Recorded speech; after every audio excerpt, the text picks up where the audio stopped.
Confidence booster series में आज हम लोग का 5वां दिन है। 4 हम लोग डेज कंप्लीट कर चुके हैं, डे 1, डे 2, डे 3, डे 4 और 4 डेज में हम जो मेनली जो हम लोग टोटल जो है चलते हैं 12 कॉन्सेप्ट हम लोग समझ चुके हैं। ठीक है, तो 12 कॉन्सेप्ट आपको काफ़ी कुछ सीखने को मिला होगा और आपको केवल जो है सीरीज को केवल फॉलो ही नहीं करना है, साथ साथ आपको जो है मार्क्स ऐप से आपको प्रीवियस क्वेश्चन लगाने की कोशिश करना है। ठीक है, मतलब कि मैं आपको हर टाइप का कॉन्सेप्ट पर जो है क्वेश्चन करवाते जा रहा हूँ। इसमें आपको खुद से भी क्वेश्चन का प्रैक्टिस करना है, इस रिलेटेड जितना भी क्वेश्चन को मिल रहा है आपको।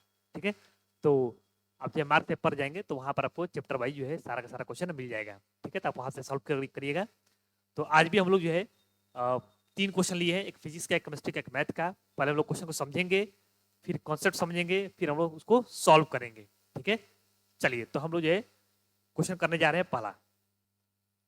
तो ये हमारा जो है फिजिक्स का एक क्वेश्चन है, इसको हम लोग करने जा रहे हैं। जेई मेंस 2023 में ये क्वेश्चन जो है हम लोग का पूछा गया है। पहले क्वेश्चन पढ़ते हैं क्या कह रहा है क्वेश्चन। ठीक है, चलिए। As shown in figure, a point charge q is placed at the center of conducting spherical shell of inner radius a and outer radius b. The electrical field due to charge q in 3 different region, first, second and third, is given by first जो है आपका r less than a, second जो है वो a और b के बीच में है, और थर्ड जो है आपका b से बड़ा है। ठीक है, चलिए समझते हैं क्वेश्चन क्या कर रहा है कि ये जो आपका एक स्फेरिकल सेल दिया हुआ है, इनर रेडियस आपका जो है ये वाला, ये आपका a है, और बाहर का रेडियस जो है आपका वो b दिया हुआ है। ठीक है, तो इस तरीके से 3 रीजन बन गया। एक जो है अंदर वाला रीजन आपको बन गया, जिसको ये पहला माना है। ठीक है, ये वाला, और एक दूसरा रीजन बन गया जो आपका बीच में है, और एक तीसरा रीजन बन गया जो बाहर है। ठीक है, तो आपको जो है ऑप्शन दिया है और आपको बताना है कि किधर इलेक्ट्रिक फील्ड होगा और किधर इलेक्ट्रिक फील्ड नहीं होगा, और बीच में यहाँ पर चार्ज रखा है। ठीक है, यहाँ पर बीच में आपको एक चार्ज रख दिया गया है। ठीक है, कुछ समझ में आ गया आपको। अब हम लोग देख रहे हैं इसमें कौन सा कॉन्सेप्ट लगेगा। ठीक है, देखिए सबसे पहले आपको चार्ज डिस्ट्रीब्यूशन पता होना चाहिए कि चार्ज को हम लोग कैसे डिस्ट्रीब्यूट करते हैं, या फिर बीच में चार्ज दे देगा या फिर कहीं भी चार्ज दे देगा, तो आप चार्ज को कैसे डिस्ट्रीब्यूट करते हैं। ठीक है, चलिए दूसरा चीज है इलेक्ट्रिक फील्ड लाइन्स आपको बनाना आना चाहिए। ठीक है, तीसरा जो इसमें चीज है वो है मिसकॉन्सेप्शन। तो बहुत सारे स्टूडेंट को क्या लगता है कि जो है कंडक्टर है तो अंदर जो है चार्ज नहीं है, अंदर जो है इलेक्ट्रिक फील्ड एग्जिस्ट नहीं करता है। हम लोग ये रटे हुए होते हैं क्या कि कंडक्टर के अंदर इलेक्ट्रिक फील्ड 0 होता है। जैसे मान लीजिए कंडक्टर है, मेटालिक स्फीयर बोला आपका यहाँ पर। ठीक है, कंडक्टिंग स्फेरिकल सेल बोला है, मतलब कंडक्टर है, तो उसके अंदर 0 हो जाएगा हर जगह। ठीक है, तो ये आपका गलत जो है हो जाएगा अगर आपको ये पता है तो। क्योंकि देखिए वो कब होता है, सॉलिड होता है कोई कंडक्टर। ठीक है, या कंडक्टर के अंदर की जो बात है उसका, हॉलो रहेगा उसके अंदर चार्ज रख देंगे तो हो सकता है कुछ इलेक्ट्रिक फील्ड वहां पर आ जाए। तो ये आपको जो है हमेशा जो है रटे नहीं रहना आपको इस बात को लेकर कि कंडक्टर का अंदर इलेक्ट्रिक फील्ड 0 होता है, ऐसा कुछ नहीं होता। नहीं, अगर हम चार्ज रख देंगे अंदर, ठीक है, हॉलो है उसमें है, चार्ज रख देंगे तो इलेक्ट्रिक फील्ड हो सकता है। और कैसे होगा वही यहाँ पर जो है समझना है हमको। ठीक है, उसीलिए क्वेश्चन दिया गया है। चलिए हम लोग समझते हैं क्वेश्चन कैसे करेंगे। ठीक है, सॉल्यूशन करते हैं इसका।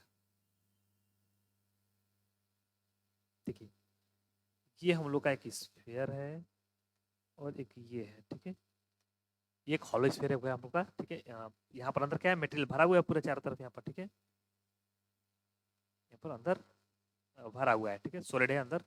ठीक, और बीच में यहाँ पर हम लोग क्या रख दिए, एक चार्ज रख दिए। तो अब होगा क्या, देखिए मैं आपको थोड़ा बता रहा हूँ कि इसके बाद क्या होगा आपका। ठीक है, देखिए अब होगा कि यहाँ पर जैसे क्यू चार्ज है। ठीक है, और चूंकि ये कंडक्टर है, ठीक है, तो होगा क्या, जैसे यहाँ पर क्यू चार्ज है तो इसके जो अंदर है यहाँ पर माइनस क्यू चार्ज आपका डेवलप हो जाएगा। प्लस क्यू है ये, तो अंदर क्या हो जाएगा आपका माइनस क्यू चार्ज डेवलप हो जाएगा। ठीक है, यहाँ पर का माइनस क्यू चार्ज डेवलप हो गया। अब क्या होगा, चूंकि कंडक्टर तो था आपका अनचार्ज था। ठीक है, तो अब हम लोग इसको अनचार्ज बनाना है तो माइनस क्यू है तो प्लस क्यू आना पड़ेगा। और हम लोग चूंकि कंडक्टर के अंदर अंदर कंडक्टर के अंदर सोल्यूबल पार्ट में चार्ज नहीं रहता है, तो अंदर तो यहाँ पर चार्ज रहेगा नहीं, इधर इधर बीच। ठीक है, तो कहाँ चार्ज चलेगा, बाहर चला जाएगा, कितना चलेगा, प्लस क्यू चला जाएगा। ठीक है, अब देखिए अब आपको इलेक्ट्रिक फील्ड लाइंस बनाना आना चाहिए। पहले क्या आ गया, चार्ज हम बांट लिया। अब देखिए इलेक्ट्रिक फील्ड लाइन कैसे बनेगा, निगेटिव की तरफ, ये पॉजिटिव से निगेटिव की तरफ बनता है। ठीक है, कैसे बनता है, ये पॉजिटिव है तो यहाँ से इलेक्ट्रिक फील्ड कैसे बनता है, अब ये बनता है। ठीक है, ऐसे बना देंगे तो ऐसे इलेक्ट्रिक फील्ड बन जाएगा इसका। ठीक है, अभी आपको समझ में आएगा इलेक्ट्रिक फील्ड क्या मतलब है, इलेक्ट्रिक फील्ड। ठीक है, अच्छा बीच में कोई इलेक्ट्रिक फील्ड बनेगा, बीच में कोई इलेक्ट्रिक फील्ड नहीं बनेगा, बीच में कोई चार्ज ही नहीं है। देखिए इधर अब यहाँ से पॉजिटिव साइड नेगेटिव खत्म हो गया यहाँ पर, ठीक है। अब इस चार्ज का इफेक्ट जो है वो बाहर नहीं जाएगा आपका, ठीक है ना। अब यहीं पर इसका खत्म हो गया इलेक्ट्रिक फील्ड, ठीक है। तो बीच में कुछ है नहीं चार्ज कि एक दूसरे बना बना सके। अब यहाँ पर बाहर चार्ज है, प्लस प्लस पॉजिटिव चार्ज है बाहर, यूनिफॉर्मली बढ़ जाएगा आपका, ठीक है। तो इलेक्ट्रिक फील्ड से बाहर की तरफ बनेगा, बाहर की तरफ का इलेक्ट्रिक फील्ड जो होगा, सॉरी यहाँ पर ऐसे बाहर की तरफ होगा, ठीक है। ऐसे इलेक्ट्रिक फील्ड बाहर की तरफ बनेगा आपका, ठीक है। अब आपको करना क्या है, बताना है कि किधर इलेक्ट्रिक फील्ड होगा कि नहीं होगा। तो जहां इलेक्ट्रिक फील्ड लाइंस बनेगा वहां पे इलेक्ट्रिक फील्ड होगा, और नहीं बनेगा इलेक्ट्रिक फील्ड लाइंस नहीं होगा, सिंपल समझ लीजिए। तो ये अंदर है, पहला वाला पार्ट है, यहाँ पे इलेक्ट्रिक फील्ड लाइंस है, यहाँ पे इलेक्ट्रिक फील्ड होगा। बीच वाले पार्ट में कोई भी इलेक्ट्रिक फील्ड लाइंस नहीं है, क्यों नहीं है, क्योंकि वहां पर पॉजिटिव नेगेटिव चार्ज जो है नहीं है। अब ये मत सोचिए कि यहाँ पर तो नेगेटिव चार्ज है और ऊपर पॉजिटिव चार्ज है तो यहाँ तो बन जाएगा, नहीं बनेगा। जो अंदर वाले लेयर में जो आपका नेगेटिव चार्ज जो बना है वो ऑलरेडी जो है वो खत्म हो चुका है, उसका इलेक्ट्रिक फील्ड का इफेक्ट किधर की तरफ, अंदर की तरफ जो चार्ज रखा है उससे इलेक्ट्रिक फील्ड बन गया है, ठीक है। अब उसका इफेक्ट बाहर नहीं जाएगा आपका, ठीक है।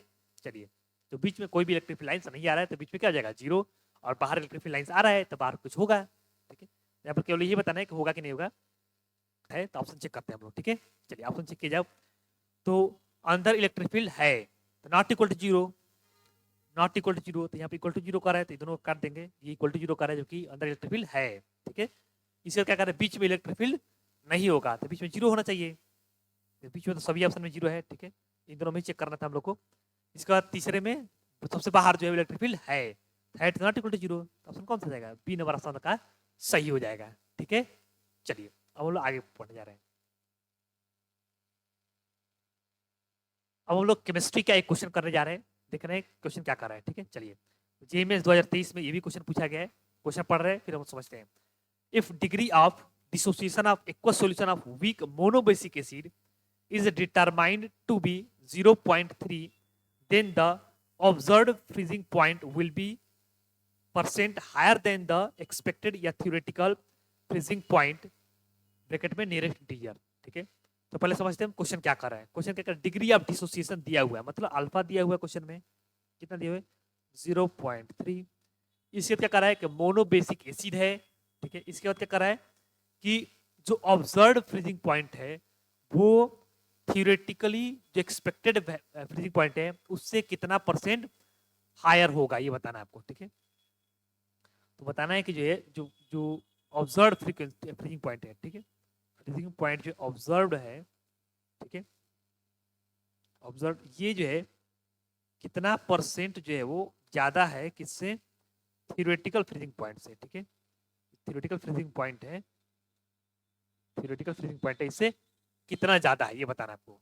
तो पहले हम लोग कॉन्सेप्ट समझते हैं, इसमें कॉन्सेप्ट क्या लगेगा फिर हम लोग इसको सॉल्व कर देंगे, ठीक है। चलिए देखिए, मोनोबेसिक एसिड मतलब आपको सबसे पहले पता होना चाहिए, मोनोबेसिक एसिड जब भी कहेगा तो आप समझिए कि जो है HA के बारे में बात कर रहा है, क्या कर रहा है HA, हाइड्रोजन हो गया एक ठो और एक ए हम लोग कोई अपने से मान लेंगे, ठीक है। तो मोनो मतलब एक हाइड्रोजन हो गया आपका, ठीक है, और एक जो है इसका नेगेटिव वाला पार्ट H+ हो गया और A- हो जाएगा आपका, ठीक है। आपको पता नहीं चाहिए मोनोबेसिक एसिड कहेगा जब भी आप जो HA मान लेंगे, ठीक है। चलिए, इसका डिग्री ऑफ डिसोसिएशन आपको पता नहीं चाहिए अल्फा को हम लोग डिग्री ऑफ डिसोसिएशन करते हैं, इसका मतलब क्या होता है एक में से कितना, इसमें दिया 0.3, इसका मतलब एक में से 0.3 जो है पार्ट रिएक्ट कर गया है, ठीक है। चलिए, इसके बाद आई का वैल्यू पता होना चाहिए, आई मतलब 1/2 फैक्टर, इसका वैल्यू कितना होता है I equals to 1 plus bracket में n-1 टाइम्स अल्फा। n क्या होता है, किसी मॉलिक्यूल्स में या किसी कंपाउंड में कितने एटम्स हैं या कितने आयंस बनेंगे उसका, ठीक है। जैसे मान लीजिए NaCl है तो Na और Cl दो बना है, MgCl2 तो Mg और 2 Cl- बनेगा तो यहाँ पर 3 हो गया, ठीक है। ऐसा को पता होना चाहिए n का वैल्यू, ठीक है, अल्फा वैल्यू दिया ही इसमें। इसके बाद आपको एक और वैल्यू पता होना चाहिए कि i का वैल्यू कितना होता है। i मतलब होता है ऑब्जर्व अपॉन थियोरेटिकल, मतलब जो भी आपका ऑब्जर्व वैल्यू है जो आप ऑब्जर्व कर रहे हैं, ठीक है, और मतलब experimentally value upon theoretical, theoretical मतलब जो हम एक्सपेक्ट कर रहे हैं, ठीक है, कि इतना आ सकता है कैलकुलेशन से, ठीक है, उसको हम लोग आई कहते हैं। अब हम लोग क्वेश्चन सॉल्व करने जा रहे हैं, ठीक है। सॉल्यूशन,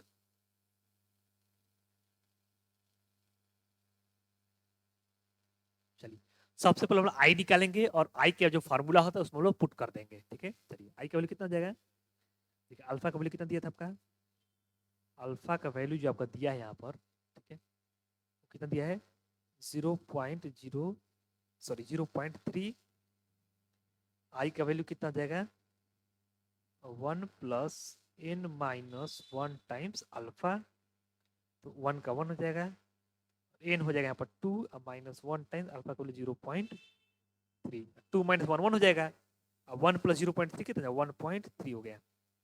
n का वैल्यू 2 क्यों आया, क्योंकि यहाँ पर h है और a है, h है और a है, इसलिए ये कितना आया 1.3 आया। ठीक है, अब चलिए हम ये वाला फॉर्मूला पढ़े हैं, I इक्वल्स टू कोई भी होगा ऑब्जर्व मतलब बॉइलिंग पॉइंट होगा, फ्रीजिंग पॉइंट होगा, कोई भी कोलिगेटिव प्रॉपर्टी होगा उसका ऑब्जर्व वाला ऊपर अपॉन नीचे वाला थ्योरेटिकल या एक्सपेक्टेड वैल्यू। ठीक है, ऑब्जर्व वाला अपॉन थ्योरेटिकल एक्सपेक्टेड, ठीक है, थ्योरेटिकल आई की वैल्यू का 1.3।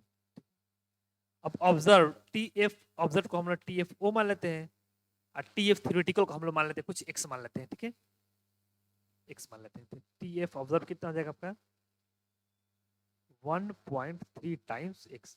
और पूछ रहे हैं कि ये जो है कितना परसेंट अधिक है ऑब्जर्व वाले से, तो इंक्रीमेंट बताते हैं। ठीक है, इंक्रीमेंट कितने का हो जाएगा, तो 1.3x ऑब्जर्व हुआ, था कितना थ्योरेटिकल x था, तो घटा देंगे तो कितना हो जाएगा आपका 0.3x, इतना इंक्रीमेंट हुआ। परसेंट इंक्रीमेंट कैसे निकालते हैं हम लोग, परसेंट इंक्रीमेंट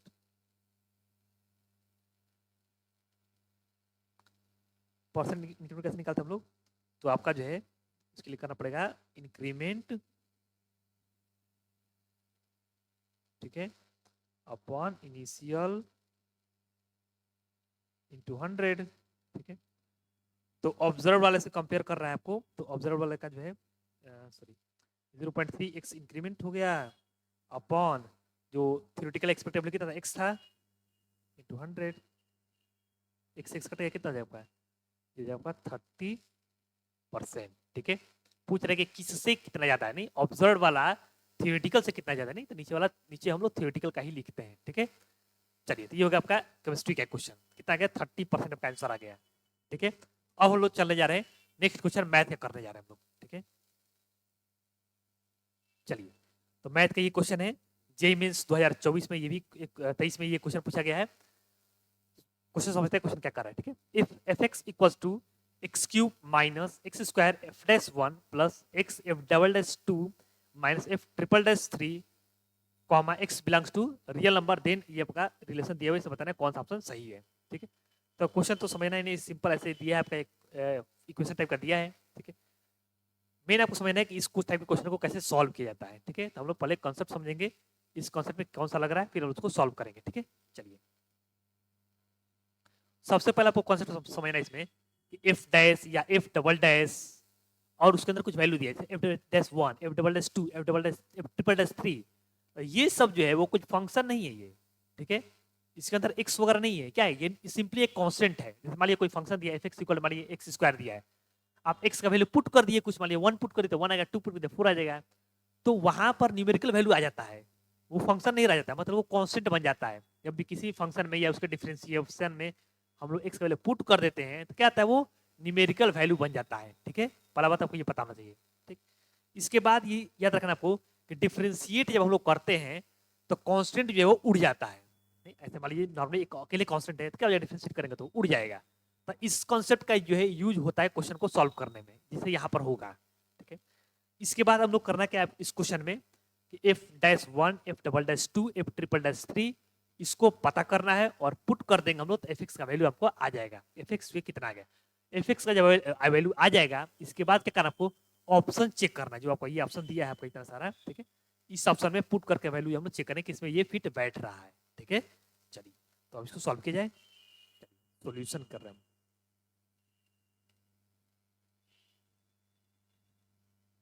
ठीक है, चलिए सॉल्व कर रहे हैं हम लोग इसको। क्या दिया है देखिए, एफ एक्स इक्वल्स टू दिया है क्या, एक्स क्यूब माइनस, मैं एक बार देख लेता हूँ क्या दिया है पूरा, x cube minus, x cube minus x square f dash 1 plus x F double dash 2, और ये माइनस है कि प्लस देख लेते हैं, F triple dash F of 3, एक बार और देख लेते हैं। माइनस है और ये वाला प्लस है, ठीक है। चलिए सही है, ठीक है, ये आपका हो गया पूरा माइनस प्लस माइनस, ठीक है। चलिए आपका ये जो है क्वेश्चन दिया है, अब इसको सॉल्व कैसे करेंगे हम लोग। देखिए आपको क्या करना है, उड़ाना है पहले, ये जो एफ ट्रिपल डैश है जो आपको दिख रहा है, सबको हम लोग उड़ाना है, ठीक है। चलिए उड़ाते हैं हम लोग। उड़ाने का तरीका है कि डिफरेंशिएट कर देंगे, एफ डैश एक्स प्लस इसको डिफरेंशिएट करें कितना हो जाएगा, एक्स स्क्वायर का डिफरेंस एक्स क्यूब का डिफरेंस कितना हो जाएगा, 3x स्क्वायर, ठीक है।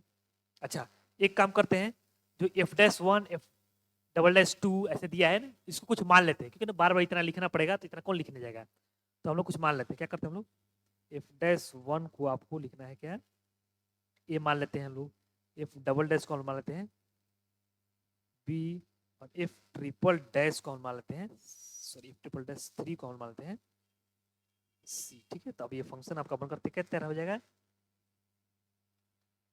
एफ एक्स बनकर आपका तैयार हो जाएगा क्या, x cube minus x square times A, मतलब एक्स स्क्वायर प्लस ये बी एक्स माइनस सी, ये बन गया आपका। अब देखिए ना आसान हो गया, अब इसको डिफरेंशिएट करेंगे तो थोड़ा सिंपल बन गया। अब डिफरेंशिएट करेंगे एक बार, क्या बनेगा आपका, ये बनेगा 3x square minus 2ax plus B, और इसी का क्या हो जाएगा, जीरो हो जाएगा। एक बार और डिफरेंशिएट करते हैं, नहीं ठीक है, इसको इसको 1 मान लेते हैं हम लोग, इसको एक बार और डिफरेंशिएट करते हैं, एफ डबल डैश एक्स, तो कितना हो जाएगा, 3 2 या 6 हो जाएगा ये, अब माइनस ये 2a हो जाएगा, फिर से b उड़ गया, ठीक है। देखिए ऐसे सब उड़ते जाता है, यही इसमें कॉन्सेप्ट है, और ये कॉन्सेप्ट आपको कोई जगह आपको हेल्प मिलेगा इस कॉन्सेप्ट का, ठीक है। एक बार और करते हैं, क्या हो जाएगा, ये 6 हो जाएगा, ये वाला फिर से उड़ जाएगा, ठीक है, ये थर्ड हो गया। अब देखिए एफ ट्रिपल डैश एक्स, ये कांस्टेंट आ गया, मतलब एक्स के वैल्यू पर डिपेंड नहीं कर रहा है ये, मतलब एक्स अब कुछ भी रखेंगे आप तो क्या हो जाएगा, 6 ही आएगा। तो हमको एफ ट्रिपल डैश 3 चाहिए, तो निकाल लेते हैं यहाँ से। अब ये पता नहीं कैसे दिख रहा है, मैं येलो वाला से लिख रहा हूँ, अच्छा दिखाई देगा। एफ ट्रिपल डैश अगर 3 भी लिखेंगे तो कितना आएगा आपका, 6 ही आएगा, क्या आएगा, 6 ही आएगा आपका, ठीक है। चलिए तो ये आपका हो गया एफ ट्रिपल डैश का। अब हम क्या करना है आपको, एक इक्वेशन यहाँ पर चौथा बन गया, ठीक है। हमको एफ डैश वन का वैल्यू वैल्यू ये हमको पता है ए होता है, ठीक है। तो हम क्या करते हैं, एफ डैश वन का यहाँ पर जो इक्वेशन माने हम लोग पाला, इसी का यूज करते हैं, ठीक है ना। तो हम लोग क्या करते हैं, यहाँ पर एफ डैश एक्स पर 1 पुट कर देते हैं, तो यहाँ पर 1 इक्वल्स टू, हम जानते हैं कि ए होता है तो अभी नहीं रखेंगे हम लोग, ऐसे इसको 1 पुट कर दें, 1 का square minus 2a plus B, और एफ डैश वन क्या था, ए था, ए हो गया 3 माइनस 2a प्लस बी। इसको हम सॉल्व कर लेते हैं, तो इसको इधर लेते आते हैं, कितना हो जाएगा आपका ये 3a हो जाएगा माइनस बी इक्वल्स टू कितना हो जाएगा आपका 3 हो जाएगा, ठीक है। इसको पांचवें क्वेश्चन मान लेते हैं, नहीं। अब एफ डैश टू का वैल्यू पता है हमको, तो यहाँ पर जो F dash two double dash वाला है, डबल डैश वाला उसे वाले पुट करें, मतलब सेकंड वाले पुट करें, कितना 2 पुट करते हैं, ठीक है। चलिए F double dash two, X के ऊपर क्या पुट कर रहे हैं हम लोग, 2 पुट कर रहे हैं, ठीक है। चलिए यहाँ पर देखा जाए तो 6 इंटू टू ये वाला है ना, 6 इंटू टू माइनस 2a, ठीक है। अच्छा एफ डबल डैश टू कितना था आपका, b था, तो कितना जाएगा आपका 12 माइनस 2a, मतलब ये हो जाएगा 2a plus b equals to कितना हो गया आपका 12 हो गया। इसको हम 6th इक्वेशन मान लेते हैं, ठीक है। और एफ ट्रिपल डैश का हमको पता है वैल्यू कितना, देखिए एफ ट्रिपल डैश ए का वैल्यू आपका 6 आया है यहाँ पर, और एफ ट्रिपल डैश ए को हम लोग क्या माने थे, सी माने थे, तो ये किसके बराबर हो जाएगा आपका, यहीं पर कर देते इसको, सी बराबर 6, ठीक है। तो सी का वैल्यू कितना आ गया पास 6 आ गया, ठीक है। अच्छा और इन दोनों को सॉल्व करेंगे हम लोग तो बी आ जाएगा, नहीं ये पांचवा और छठवा को सॉल्व करेंगे तो क्या आ जाएगा, बी आ जाएगा, ए आ जाएगा, दोनों आ जाएगा, ठीक है। क्या करेंगे उसको जोड़ देते हैं, दोनों को जोड़ेंगे जब पांचवा इक्वेशन और छठवा इक्वेशन को हम जोड़ेंगे तो क्या आएगा, देखिए 3a और 2a 5a हो जाएगा आपका, और b minus B plus B cut जाएगा, और ये कितना हो जाएगा 12 और 3 15 हो जाएगा। ए का वैल्यू कितना है आपका 3 आ जाएगा, ठीक है। अच्छा ए का वैल्यू जब 3 आ गया तो बी का वैल्यू निकाल सकते हम लोग, पुट कर देंगे किसी में, इसी में पुट कर देंगे, कितना हो जाएगा ये 3 2 या 6 उधर जाएगा 6, तो बी का वैल्यू कितना जाएगा 6 आ गया। ए का वैल्यू आएगा 3, बी का वैल्यू आएगा आपका 6, और सी का वैल्यू भी कितना आया था हम लोग का 6 आया था, ठीक है। अब हमारे पास ए का वैल्यू भी आ गया, बी का वैल्यू भी आ गया और सी का वैल्यू भी आ गया, ठीक है। अब हम लोग इसको सॉल्व करते हैं फटाफट। तो एफ एक्स कितना हो जाएगा हम लोग का, क्या था था एक्स का cube minus x square f dash one, F dash one हमारा ए था, 3x स्क्वायर हो जाएगा आपका ये, ठीक है, plus x F double dash two कितना 6 है, तो 6x हो जाएगा, ठीक है, plus F triple dash, sorry plus नहीं था माइनस था, एफ ट्रिपल डैश 3 था, एफ ट्रिपल डैश 3 कितना है 6 आया, आपका ये फंक्शन बनकर तैयार हो गया, ठीक है। अब आपसे कुछ भी पूछेगा तो आप इसमें बता सकते हैं, बहुत कुछ बता सकते हैं इसमें, ठीक है। अब आपको करना क्या है, अब आपको ऑप्शन जो है चेक करना है, फिट बैठाना है आपको, ठीक है। जैसे ये क्वेश्चन हो गया आपका, यहाँ पर दिया है एफ ऑफ 1 निकालना है, एफ ऑफ 2 निकालना है, एफ ऑफ 3 निकालना है, और तीनों को निकाल कर आपको जो है वो चेक करना है कि किसमें जो है वो फिट बैठ रहा है, ठीक है। F of 1, F of 2, F of 3 निकालिए फटाफट आप। यहाँ से एफ ऑफ 1 कैसे निकाला जाएगा,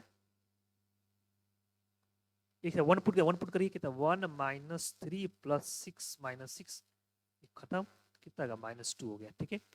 एफ ऑफ 2, चलिए 2 पुट करिए यहाँ पर, एक से अपन इसमें पुट करिए, कितना जाएगा 8 हो जाएगा, माइनस ये 2 टू 4 3 12 हो जाएगा, और ये कितना जाएगा आपका 2 पुट करना है 6 तो 12 हो जाएगा आपका, -6 ये कट जाएगा आपका, 8 में से 6 गया कितना हो जाएगा आपका 2 हो जाएगा, ठीक है। एफ 3 पुट करिए यहाँ पर, चलिए तो 3 का 3 27 हो गया यहाँ पर, ठीक है, माइनस 3 का 9 27 हो गया यहाँ पर भी, यहाँ पर कितना जाएगा 36 18, माइनस यहाँ पर 6 27 कट गया, कितना हो गया आपका 18 में से 6 हो गया 12, ठीक है।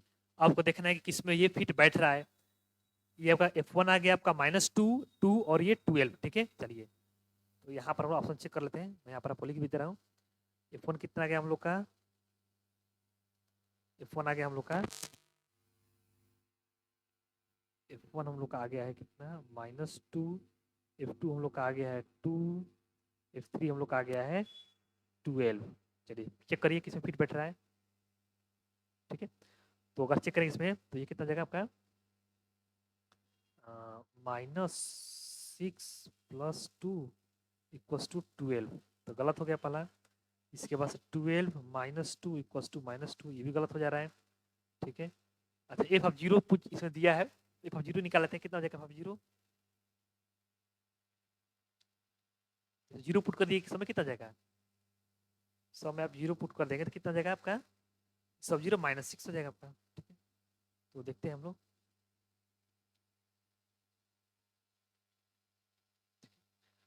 तो एफ ऑफ 0 कितना है -6 आया, ठीक है। यहाँ पर लिख दें एफ ऑफ 0 जो है वो आपका -6 है, ठीक है, ठीक है। 2 इंटू -6 माइनस इक्वल -2 है, आपका 12 है, और यहाँ पर कितना इसका 2 है, ठीक है। देखा जाए -12 और यहाँ पर आपका 2 यहाँ पर +12, खत्म। तो ये ऑप्शन सही हो जा रहा है, कौन सी नंबर ऑप्शन जो है वो आपका सही आ जा रहा है, ठीक है, फिट बैठ जा रहा है ये वाला। तो इसी तरीके से आपको जो है हर ऑप्शन को चेक कर लेना है, आपका क्वेश्चन जो है वो सॉल्व हो जाएगा, ठीक है। चलिए इस तरीके से हम लोग जो है तीनों सब्जेक्ट को हम लोग कंप्लीट कर चुके हैं, और आप जो है रेगुलर इसको फॉलो करिए और क्वेश्चन को प्रैक्टिस करिए, प्रीवियस क्वेश्चन लगाइए, एक अपना टाइम बना लीजिए कि इतने टाइम पर आपको क्वेश्चन लगाना है, और इस तरीके से आपको जो है बहुत ही अच्छा आपका पैटर्न एक बन जाएगा आपका माइंड में, ठीक है, क्वेश्चन को सॉल्व करने का टेक्निक आप, ठीक है। और इस तरीके का बहुत क्वेश्चन सॉल्व से होने लगेगा। चलिए थैंक यू।